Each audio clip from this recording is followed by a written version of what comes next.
Two Farooq English teaching home.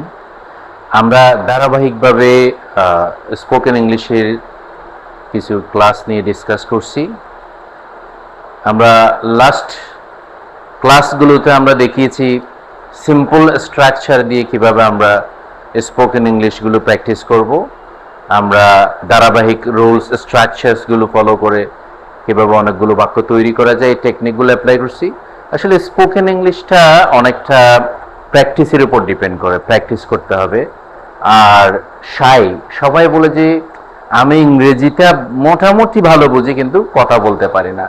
তাহলে কথা আমরা কেন বলতে পারি না? আমরা প্র্যাকটিস করি না। আসলে ইংলিশটা আমাদের নেটিভ ল্যাঙ্গুয়েজ না।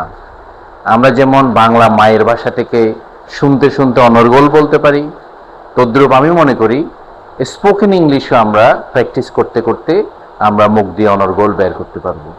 এবং এটা practice, without practice non able to speak or communicate in English properly. Thank you.